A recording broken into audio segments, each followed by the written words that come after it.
kaway-kaway po sa mga yaya at mga kasambahay. Ayan. Bali, isa rin po pala akong kasambahay at proud po ako na maging kasambahay. Dahil po napakababait po ng mga boss ko o employer. Ayan.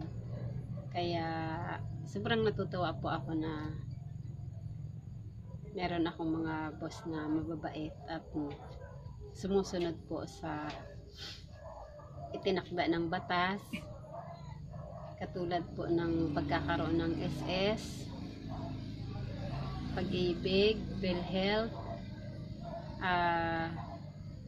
13-month pay, bonus, birthday gift, at 8 hours lang po ang trabaho ko.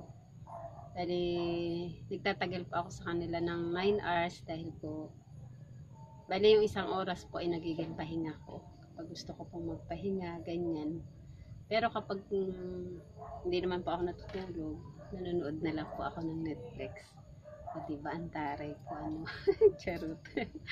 Hindi po. Ano lang po kasi talaga yung mga boss ko. Maayos po ang pakikitungo nila sa akin. Kaya maayos rin po ang pakikitungo ko sa kanila. Bali, nakilala ko lang po sila sa online, sa Facebook po. Ayan. Bali, naka-member po ako dun sa group po ng mga kasambahay, ng mga yaya at ng iba pa. Kung saan po ay pwede po tayong kumuha ng kasambahay o ng yaya at kung ano-ano pa. At pwede rin po tayong mag-apply kung gusto natin maghanap ng trabaho. Kahit po sa Facebook ko lang sila nakilala, ay sawa po ng Diyos ay okay naman po. Habang tumitingin-tingin po ako ng mapapasukan, nakita ko po yung post ng boss ko ngayon na nagustuhan ko po kasi po nakalagay po doon, naka-indicate po doon sa post niya na wala pong plancha. Ayun po ang pinakagusto ko kasi ayoko po talaga mag-plancha. Ayan po. Bale, kahit po dito sa amin talaga, mga uniform lang po ng mga anak ko ang pinaplantsa ko. At minsan po, yung mister ko po ang nagpa-plancha kapag busy ako. Ayun. Tapos, ayun po, nagkasundo naman po kami, okay naman po. At, bali, sa totoo lang po, parang hanggang 45 lang po yung hinahanap nila, 18 to 45. Pero, dahil nga po siguro, maayos naman po ako makipag-usap sa kanila, sinabi ko po sa kanila na ganito na yung edad ko, ganyan ganito. Tapos sabi po ng boss ko ay okay lang daw po kung kaya ko pa naman daw po. Ayan. E di, sa madalit salita po, nagkasundo po kami, nag-meet po kami, pinapunta niya ako sa bahay nila. Tapos, ayun po, binigyan pa po ako ng pamasahe. Bali, hindi naman po ganun kalaki ang sweldo ko. Pero, dahil po nagbibigay sila ng allowance 100 kada araw, kaya po pinasukan ko rin kaysa naman po nakatambay lang ako dito sa bahay. Mas maganda po kasi ang may sarili kang pera. Kaya may sarili tayong pera, iba po kasi ang pakiramdam at iba ang basta iba po kapag may trabaho ka po at may sarili kang pera, kahit pa paano po mabibili mo yung mga gusto mo na walang question. Ayan, ganyan, walang mga tanong-tanong at walang mga kontra-kontra. Ayan. At saka isa pa po kasi meron po kasi akong maliit na bahay. Ayan. Bali, maliit po na bahay na pinapagawa ako po sa aming probinsya po, sa Mindoro. Kaya, ang gusto ko po talagang mangyari, yung pinapagawa ako po doon, sarili kong pong pera.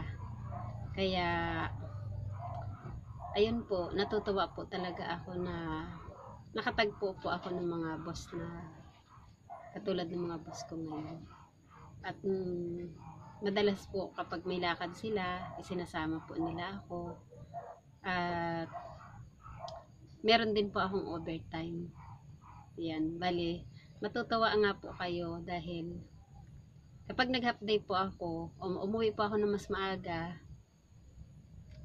hindi niya po kinakaltasan yung sweldo ko. Kahit na po sinasabi ko na, Neng, Neng po kasi ang tawag ko sa boss ko. Ayan. Parang hindi po kasi ako sanay tumawag ng ng boss o kaya ma'am, sir, ganon. Parang, ewan ko po ba, para akong timang po. Basta ewan ko po ba, nasanay na po kasi ako na ganon yung tinatawag ko sa mga nagiging boss ko.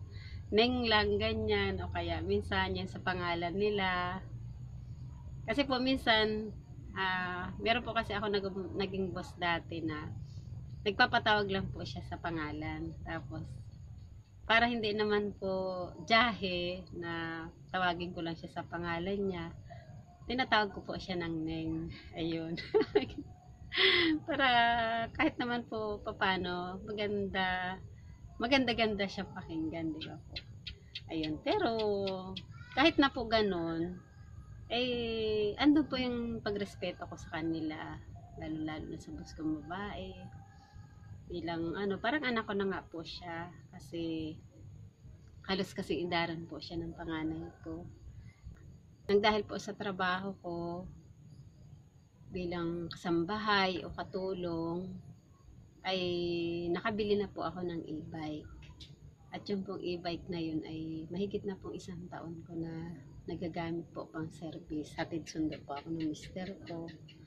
Pagkatapos po ay kahit papaano ay napalagyan ko na po ng grills yung bahay ko dun sa Mindoro. Bali, kaya ko po siya nasasabi na bahay ko kasi po pundar ko po siya ng dalaga pa ako. Ayun. Kaya ayun po.